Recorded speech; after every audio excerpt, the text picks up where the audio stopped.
It seems like it's such a bit of a tangled mess. What do you do when you just don't have enough supply and you have more people showing up than there is time for it? How do you prioritize that? Yeah, Becky, good morning. Well, I think one thing is clear, that there's a complete lack of coordination. You're seeing it play out in that very conversation where you have, entire states ready with people even identified through electronic means, but you don't have necessarily the throughput planned.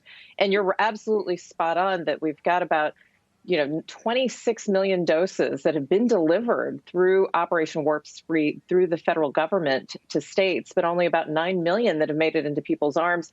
And Becky, candidly, even 1,500 a day, a lot of that bottleneck and throughput limitations are around staffing, that if you can actually increase the staffing, that we could get to 10,000 doses a day. And that's actually what many large stadiums and hospitals claim that they can do in some of these states. However, to your point, they need to have the supply.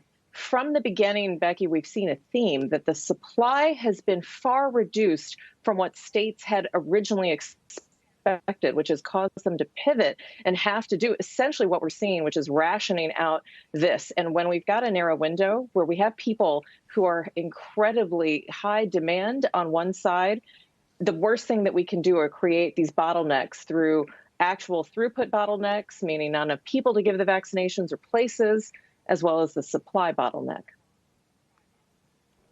We speak pretty frequently with Dr. Scott Gottlieb, and he's been a big advocate of just jumping straight to the retail pharmacies, whether that be a Walmart, a CVS, a Walgreens, because they are pretty well versed in giving these vaccinations. Do you think that's a good idea, or how will we even, I start thinking about how do you get it out to the 12,000 stores you might be dealing with at that point?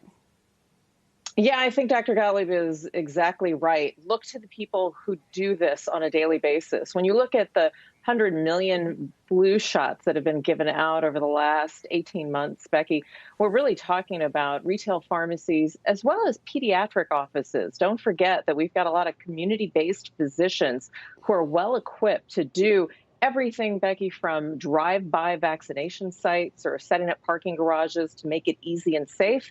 And remember, they also know who these families are. We don't have a pediatric vaccine approved, but we've got an incredible mechanism to get this out. I think what you've seen in the United States was initially an incredible amount of concern about the ultra-cold storage requirements from the Pfizer vaccine, as well as some concerns about potential storage issues for other vaccines. What's playing out, however, is really the theme of a lack of coordination and communication. The retail pharmacies can absolutely be a solution to this, but if we don't solve the problem of what you just heard from Contessa, where people are signed up and they're just getting emails that say, please wait, we'll let you know, we really could be dwindling in that kind of public will to get these vaccines as quickly as possible. We need to do this while we have an incredible amount of concern, not just across the United States, but the entire world is focused on vaccination efforts. And we need to kind of pull through and show some success so that the American people who are already fatigued from this pandemic don't continue to kind of have doubt in the infrastructure that can bring some of the light at the end of the tunnel. Shepard Smith here. Thanks for watching CNBC on YouTube.